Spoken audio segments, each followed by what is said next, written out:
Alrighty. Hello. I am here. Let's turn that on and this on and click that and do that. Wait, hold on. Something's wrong. Testing. All right, looks good. All right, time to go. How's it going, everybody? Hope you're all doing well. So yeah, last stream we did some Plane Air Pro, and today I don't know. Well, actually, I kind of have an idea. I liked the painting the cars, and I was thinking maybe I'll do something with some cars in it today, but not like this, but like fantasy or something. I don't know. Maybe like an old rundown car in a forest or something. That's the plan. Well, not really. It's not really a plan. I'm also willing to take suggestions. Also, hi, Fopew and Rogotchka. How's it going? Also, Fopew, I saw your comment in Discord, and yeah, I can totally talk about how I blend colors from one color to the other. I generally don't do it in very sophisticated ways. I mean, it kind of depends if you're going from, like, to me, it depends if I'm going from, like, light to dark, like, around a form, where, like, half the form's in shadow and half the form's in light, and then you're, like, that edge. I'll do that differently than if I'm just, like, this wall, for example, the top half is warmish, the bottom half is slightly cooler, and I basically am literally just blending two colors together. But sometimes right along that edge, you do want to, like, amp it up. And you can do other stuff, but I'll show you in a moment. I don't know if you're even here, so I might just end up repeating myself. But that's okay. I like repeating myself. Update. Cancel the update. Hello, Basilisk. How's it going? Happy Saturday. Ultimate Pumpkin Pie, help. What am I saying? Help? No. I was like, happy Saturday and also something, but somehow it came out as sounding like help. No. Hope you're... Oh, it's hope and help. Or hope and how, I think? I don't know. Hope you're doing well. Ultimate Pumpkin Pie. And yeah, Basilisk, it is going well. But yeah, so, Hope you, real quick, I guess... Well, let me reread your question, because you asked something in Discord, and I'll read it for the class. No, it's not a class. I've got a practical question. How do you achieve color gradients or shading when painting? See, to me, a color gradient doesn't inherently have to be much of shading. I mean, generally, again, this is why I split it into two categories, right? Because I think sometimes it's falling within the same shade, and there can be subtle differences in a gradient there. But normally, so if I have, like, I mean, again, I guess I'll do both examples. I don't know how well I'll be able to do them, but let's just, here's my, whenever I give examples, they're always awful, so here's just my two, I'm gonna do two examples. I'm gonna try to do them not too sucky, so we'll see. Okay, so there's a shape. I'm gonna do this in... Do I do this in grayscale first, or... I don't know. And then another one might be, like, a cube or something. I'm trying to think. I guess the other one would just be, like, a wall, right? So I'm gonna do the wall that we just painted, right? So here's a wall. Little grasses in front of the wall. But the wall is gonna be, like, mostly, maybe half light, half, I don't know, we could do like half light, half shadow or something. I don't know, there's lots of things we could do. And this side will be dark as well.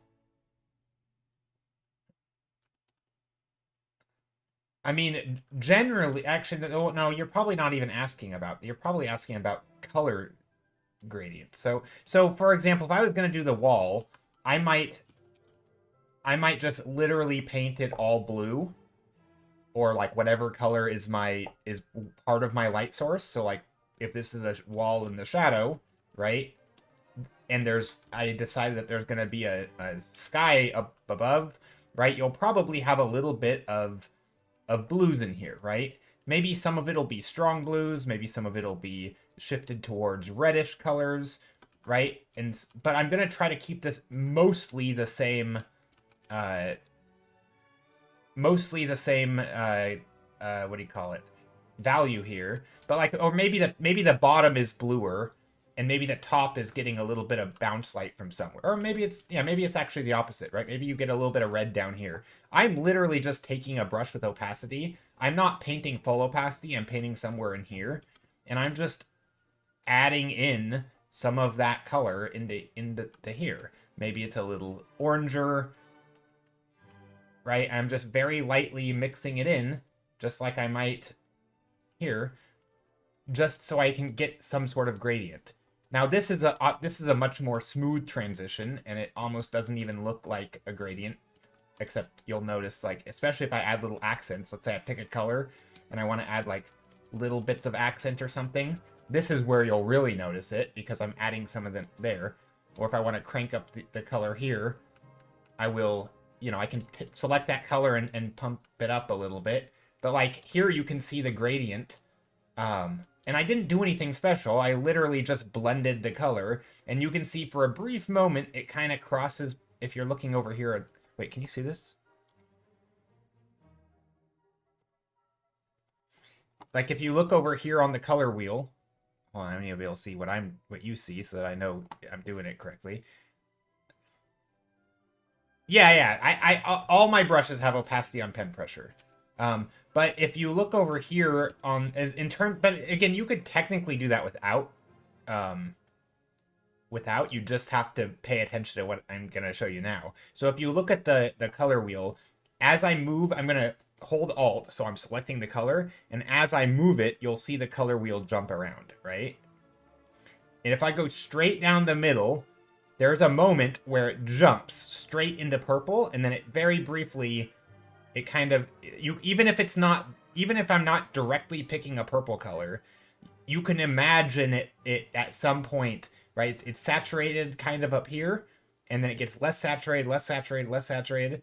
This is where I was just mixing the colors naturally. But at that point where it's the most desaturated, it kind of jumps to purple, right? And then it goes back down to red, or back over to red. So from red to blue, and it's just going straight through that I just made a gradient. But sometimes, if this were, say, a curved surface, right, and instead it were like this, you might have actual light somewhere in your painting, right? You might have a real, like, sometimes this is where people will choose to be a little artistic, and they will pump up these colors artificially, because again, blending in Photoshop or whatever, Clip Studio, isn't going to add vibrant colors into that middle area, right? You're going to have to do that manually. If I just take a red and a blue, right? If I take a blue and a red and I mix them, I'm not going to get a real purple, right? I mean, it thinks it's a purple kind of, but not really. It's very gray, right? This is not going to be a vibrant color like you might get in real pigment. And so what I'm actually going to get is a very gray purple. But sometimes I'll take that and I'll add in what should be there in like a purple tone, right? And I might come over here and add another bit over here. But that's more if the shadow, it kind of depends. That's more of an artistic choice, right? It's how much do I want to add. But in general, if you just mix in digital, you're not going to get those vibrant colors. Like if I mix a blue and a yellow, for example, I'm not going to get a pure green, right? This is not going to be like green that's going to be on your pigment, right? If I mix this is, right, this isn't green, right? But if you look, it is getting closer to green, right? There, I mean, right there we go. There's a green, but again, it's basically a gray. No one in their right mind would call this a green, right? That's not green. Maybe if it's against red, it'll look greenish, but like, right? And so if you actually want this to appear green, sometimes you can come in here and just pump up the greenishness of it, and it'll still look right because you know, those colors do mix to green. So this is where digital kind of has its downfall, if you will. Its mixing isn't typically great, right? And so I do both, but then sometimes you'll have, let's do another one. I don't want to, I don't want to do that. Let's just copy this. Copy, paste. Control Paint has some good videos about rendering digitally, if I recall correctly. Yeah, probably. I think their channel's really good. And then, so for the next example, kind of along the same line, I generally, in my normal painting, I actually don't do a lot of this. I'll add a little bit back in through like post-processing stuff, but generally where I really focus on this light is when that light is important. And so my personal taste is when you have light hitting shadow, because that's where you get that little like punch of saturation, because you do have colors kind of mixing, but you also have light hitting it. So for example, if you instead have a bright spot up here, and this is in shadow, I'm going to make it bluish again. This is where oftentimes you get like that little punch of light. And for here, I will literally just paint it in. I'll just be like, oh, that's where it will be. And I'll maybe blend the top half into here. And I'll do something like that.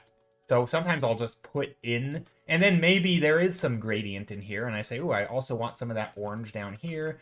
And maybe you put a little bit on the side. Again, I'm not pressing full opacity, right? I'm not going like that, even though I have that color selected. I'm just lightly, pretty much all the painting I do, initially I splotch it in. I don't know if that, or I might even do something like that, and then I'll bring in, you know, some details for the brick patterns in here, where there's like, these are supposed to be the shadows, but they're, I don't know how to draw bricks. It just occurred to me. How do bricks look? It's like the thing everybody drew when they're a kid, but I somehow don't know how to do it. Okay, anyway, bricks. There's bricks. And then maybe in here we get like a really, really dark red, because that often, but again, this is now we're not in, I wouldn't even do that actually. I wouldn't put anything there. I don't know, does that answer your question? But the short of it is, it's the same way I mix any other colors, even if it's just black and white, which is just to put them next to each other, and then I lightly paint the black over the white, or the white over the black, and sometimes I'll color pick a new color like this. If you have a brush with any amount of texture, it becomes quite easy, because you can literally just put it down, color pick, put it down, and now I'm pressing full opacity, and then on that little like rough, that softest edge, you can pick again, and it's kind of like that. I'm just pressing a little heavy-handed here. You could also use like a blur brush or a smudge brush, which will give a little bit of, you know, depending on what the brush is, you could have texture or something. So sometimes I use a brush like that. Does the picker? Yeah, it does. Yeah, my picker does. I tried to make it as small as possible though, but I think it's still, Clip Studio's picker is like, I think I would make it 1 pixel if I could. Well, no, I wouldn't. The reason I don't like it 1 pixel is because I use textured brushes, and so if I'm trying to color pick this and I accidentally hit this pixel, that's going to be much, I mean, it still is brighter, right? You can even see in here, it's a little brighter. And if I pick this pixel, it might be a little dark. No, it's still brighter, right? I can't pick a darker color in here because there's some little speckles of white. I don't know if it matters. I mean, I think you'd get used to whatever, but like if I were color picking from this, I think it would be kind of a pain. Like I pretty much know that if I'm going to color pick this, I'm looking for a certain gradient, right? I'm looking for the color that looks and feels like it's in that realm. If I'm color picking from here, I don't want to accidentally pick a dark pixel and go here, or accidentally pick a light pixel and go like that, right? So there's sort of, I don't know if that matters so much. I think you'll get a feel for it. The main thing is I'm just painting lightly, and then, so what I'll oftentimes do is, when I normally paint, you'll see me put down a brush stroke. Let's say I want to paint a dark purple on top of this, right? So I'll pick my dark purple, and the first stroke will be kind of light, and I'll sort of figure out how dark I want it. Maybe I'll pick that color of paint, and then I'll undo my stroke. I don't always do this, and now I know I can put that down full opacity, right? Or maybe that's still too dark, and so I'll put it down, and now I have a color I can paint full opacity with. So I don't always paint softly. Sometimes once I get the right color by just sort of feeling it out, I will then color pick that new color, and then I have that. If that makes sense. But I think that's really all I do for mixing. I'm sure some people have fancier mixing methods. I don't. My mixing is pretty standard. Or maybe not standard. Maybe it's weird and unusual. I don't know. And I guess I'll also use like color adjustment sometimes. So for example, maybe I make a selection or something. Let's see. Let's copy paste. Actually, I'm going to paste twice. Twice. That's not a word. Hue saturation. Sometimes I'll do this. I'll take a color that's looking a little dull and I'll crank up the saturation like a lot. And obviously this doesn't look good.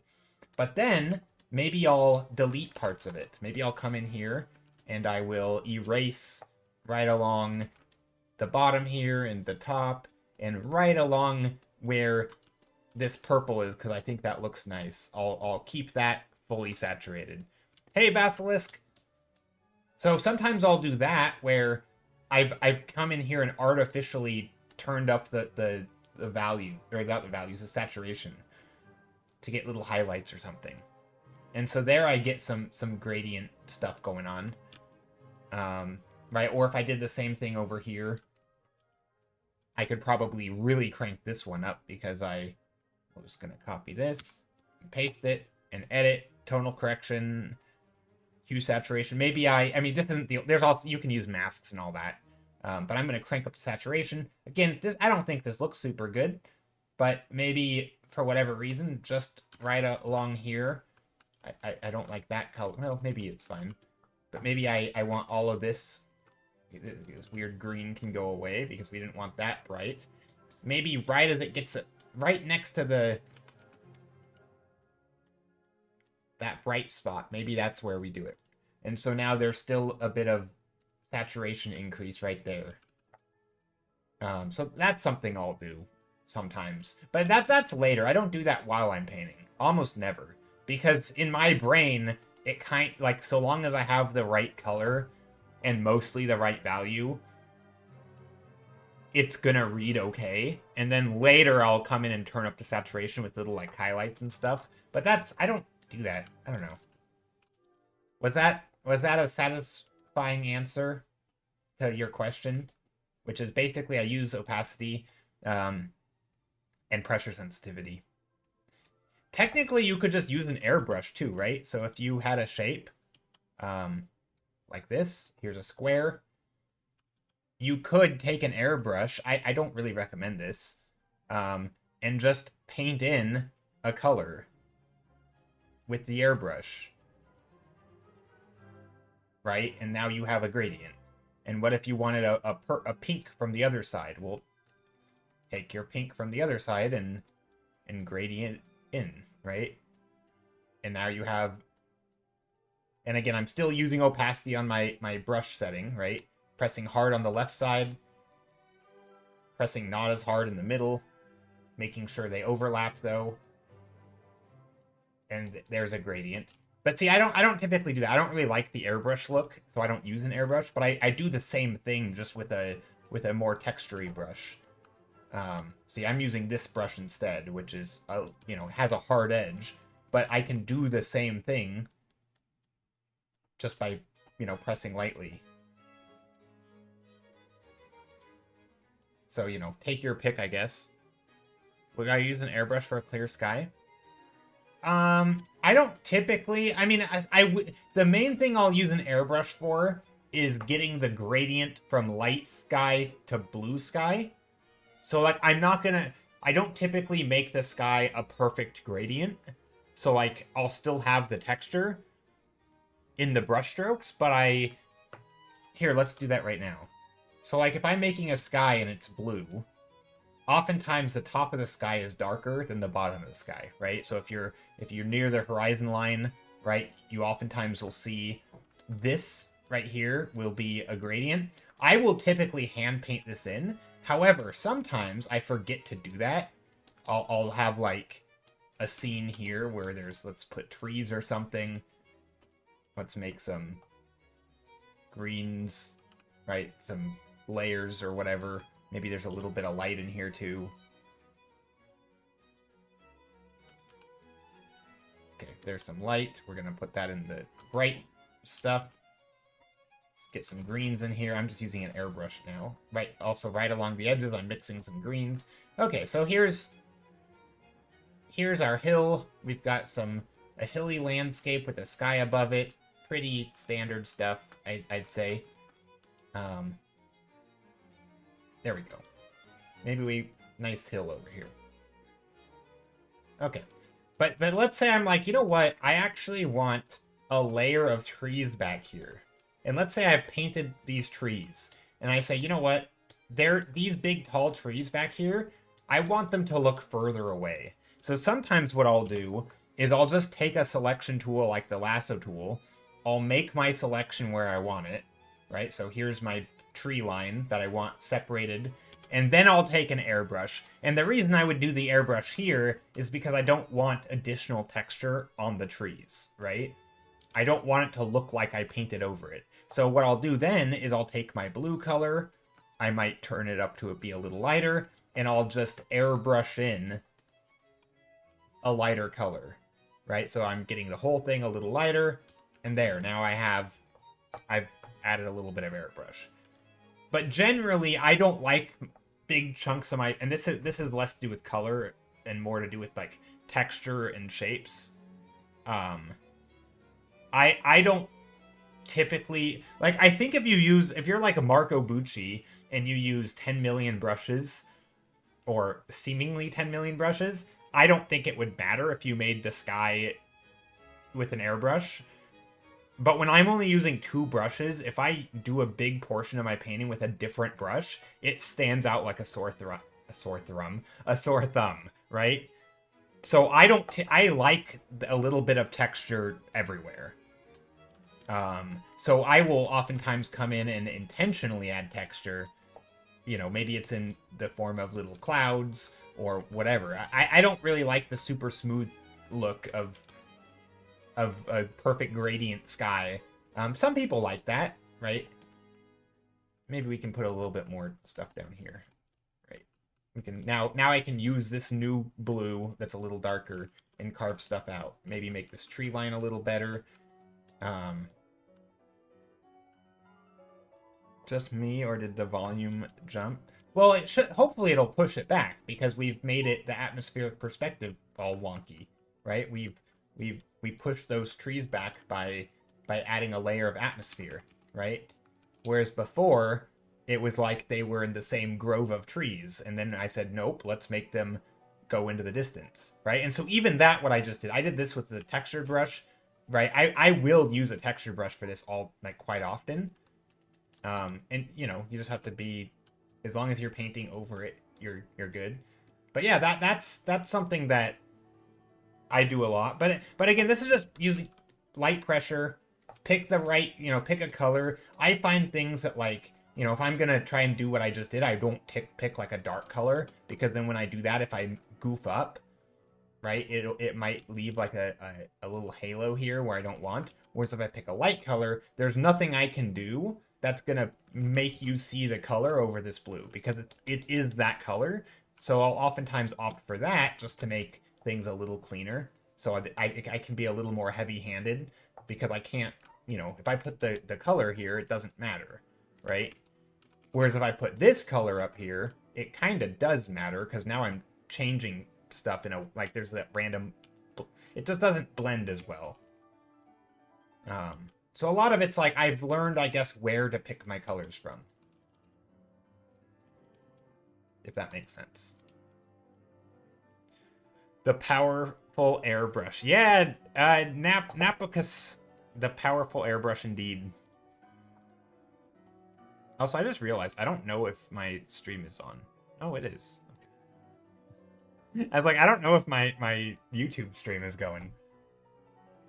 But yeah, I think blending is one of those things where I don't think there's anything fancy to it. It's really just a matter of, like, it it's probably one of those things where it really is just a matter of doing it for a couple of hours and then you get the hang of it.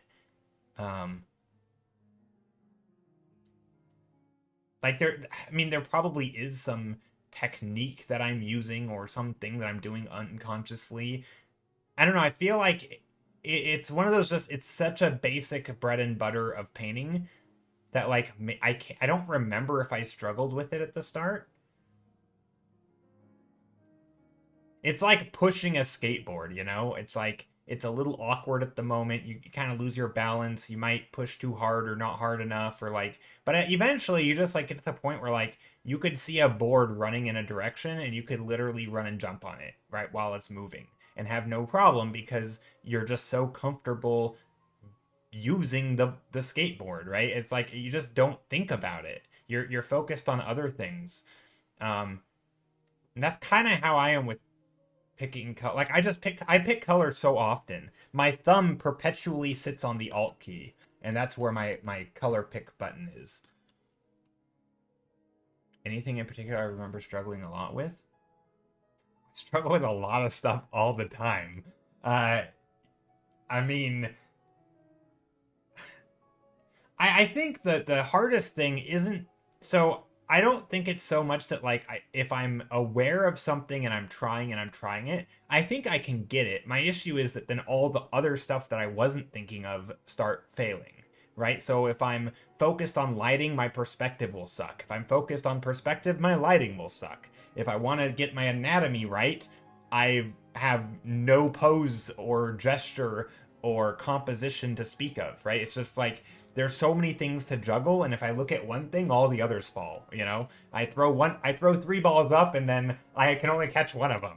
And that's kind of how painting for me feels like, because I don't feel like I enjoy watching and reading content about art and how to do it and like the concepts. So the concepts themselves aren't terribly difficult, I feel like, or they're not hard to understand, right?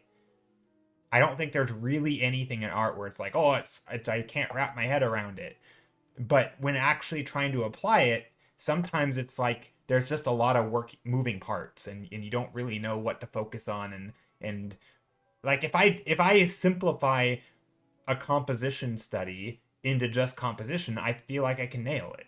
But sometimes when I'm trying to have multiple characters in a piece, my composition or multiple things happening, my composition will suck. Or if I have if I'm trying to design lighting from a through a process or a method that I don't normally do. So for example, sometimes I start out with these big gradients, right? Or like light gradients meaning like value gradients, right? Light in the background, right? So light back here, and dark in the foreground.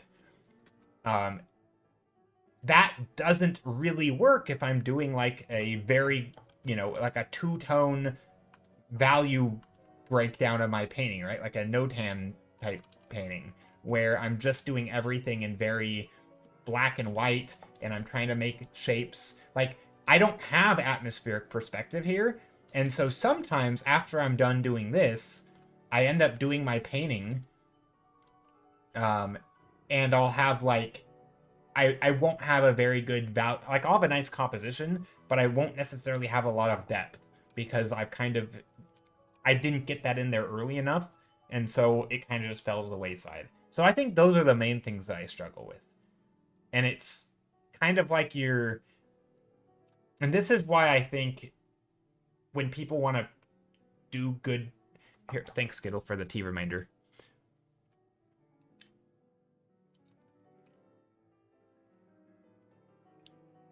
Okay, so I think sometimes when people want to like, how do I speed up painting? This is why I think the way to speed up in painting is to slow down and do good methods over and over, right? It's like learning to tie your shoes very slowly by, left over right or whatever, and then do the loop and then do it under. Like you don't practice it quickly, you practice it slow to build that muscle memory so that when you eventually when you don't think about it, now you can just start doing it, right? You don't have to think about tying your shoe quickly. You just tie it quickly because you've done it slowly so many times, right? Like, was there ever a point when you thought, I'm going to practice tying my shoe quickly? No, but like if a beginner if a kid were trying to watch their parent tie their shoe, how do you do it so quickly? I gotta speed up. Not really. Like, that's not really a thought process that ever happens, and that's because it's more about training yourself to do the right stuff without thinking about it. And so now you can talk and chew bubble gum and tie your shoes at the same time. Like, I think it's, I guess, yeah, Skittle says, indeed, the muscle memory buildup is the best method for practice. Yeah, and I guess I should point out, it's not really muscle memory, right? It's like brain muscle memory. It's the decision-making part of it, where, like, if I say I want to draw, I don't know, a river that goes into the distance, I understand that, like, that river is going to be large up here and small back here. Heuristics. And I think that's the right word. And yeah, I don't really like the term muscle memory because it makes it feel like it's your arm that remembers, or it's your brain that remembers, right? And so it's you're training your brain by doing a thing over and over, so that when you're in panic mode, you just do it the right way because you don't have to think about it because you've done it so much. The neuron. Oh, is that what it is? Okay. Well, I don't know what you call it, but yeah, I've always just never liked the term muscle memory because it always made it feel like it's always with like motor skills. And I feel like you have the same thing for decision making that don't have anything to do with like motor skills, like in chess, right? You have a muscle memory when I say find the best move, and if you ask me to find the best move, there are certain types of moves I'm going to look for, right? Based on the position. There's a muscle memory, so to speak, of that is just built on my understanding and my skills and my knowledge of the game, and also just moves I've played before, moves I feel like are good because I'm comfortable playing them, right? It's not like I still have to, well, in that case I still have to think about it, but like I'm gonna find different moves than you will because we're at different skill levels of chess. Maybe you'll find the best move and I'll find a move that I think is a good move, but it actually sucks because I'm not very good. Like, it's your memory that has muscle movements memory. Well, again, it's not just muscle movements, right? It's also like, it's more of a, like, I mean, again, muscle memory is used in terms for motor skills so much, but the same thing exists for any sort of thing where lots of things are happening at once and you have to, like, yeah, like heuristically make a choice. Oh, what the heck? We're getting a raid. We're getting a raid. Dear Orna, how's it going? Hello, hello. Nostro VG, hello. No Concept, welcome Raiders. If you guys are stuck in ads, I apologize. Faineth, Luma Lazy, hello. No Concept, hello. Ayami Yoko, hello. Hello, hello. Hope everyone's doing well. What were you guys doing today? What were you learning? I assume learning because everything in No Concept stream is super educational and great. No Concept is amazing. If you guys don't know her, she is one of the kindest and most like inspirational, probably one of the most inspirational people on Twitch. Like, hi Joe, hope glad to see you're here today. I am here no, I'm not. I was gonna say I'm here every day. No, I'm here 3 days a week, Mondays, Thursdays, and Saturdays. Since they you have to go make dinner and rest your hands since they hurt a bit. Oh no, I'm sorry to hear your hands hurt. Today we were learning about SFX and VFX. Ooh, nice. I was just talking about lighting and like mixing colors a little bit, and how I mix colors, and how it's probably not the best way. But but yeah, we were just talking about colors and stuff. But yeah, welcome in everybody. You have carpal tunnel. Oh no, that sucks. Yeah, I've been having some wrist pain too. I don't think it's full-blown carpal tunnel yet, but I do need to. Yeah, it's good to take care of your wrists. Hopefully you can rest it up. Thank you guys for the follows. So yeah, what was I talking about before you guys raided? I think I was talking about, oh yeah, just the analogy of like art and sort of how it's like juggling. Because somebody asked, is there something that I really struggled with?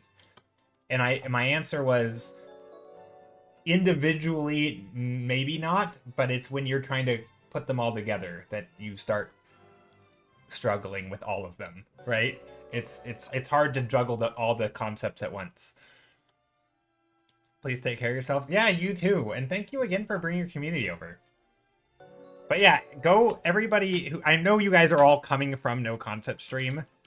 So it's always funny for me to be like, go follow No Concept. But go follow No Concept. Maybe you were in there and you forgot to follow her on her raid. But yeah, here let me bring up your Instagram. And that way I can share with people the joy that is No Concept. And I don't say that in like a joking way. It's truly a joy. Just good energy, super kind, or I think maybe kind. I don't know. Maybe she's super mean. Actually, I don't know. I assume kind. But here, let me share. So she does a lot of like tutorial type stuff. Here, is this a tutorial? I don't actually. I can't turn on my volume because I have it routed through a thing. But basically, she explains concepts and does a lot of educational things and talks about, you know, anything from color and light and oh, that's really loud for me. But yeah, she'll explain different things, and it's just tons of great tutorials and content and simplifying stuff and breaking it down, how to paint textures, how to color, how to render, how to do anatomy, basically anything you want to know, how to paint metals, and little tutorials and, like, you know, different stages, lots of Amogus characters, just super cute art and super educational, like how to paint skin tones and hair and all sorts of stuff, just amazing things. Anyway, basically whatever you want to know, whether it's, yeah, okay, there we go. That's the rundown. Go follow her. Okay. Well, I'm glad they rated you because you're able to follow them. Yeah, they are Spanish speaking. Also speaks English, so you know you can always talk to them in English as well. But I think primarily it's Spanish speaking stream. So it's one of those streams where I typically just lurk because you know, there's always just tons of. It's hard to. I can't follow chat because I don't speak Spanish, but so there's been times where I'll say something in her chat in English, but most of the time I just lurk and listen and don't really, you know, you can understand what she's saying just by like watching her paint because she's just good at communicating. I don't know. Anyway, so yeah, let's. I'm painting some very simple environments today. I'm trying to figure out what I want to paint. We're playing around with color, a lot of color mixing. Things like warm and cool. I do a lot of, you know, I talk about a lot of different stuff. But anyway, yeah, hope everyone's doing well. I know a little bit of Spanish, but I haven't had an opportunity to practice in a long time. I understand it better than I can speak it. Gotcha. Yeah, that's a little bit how I am. I studied some Spanish in high school, but it's been a while. But yeah, so gosh, I'm all flustered after the raid. I was thinking of, but I can watch the screen. No. So yeah, what I'm gonna do today here. Let me show you what I normally do. That way, it's just a little more clear. So what I normally do is lots of little thumbnails. So we sketch out different ideas, different concepts.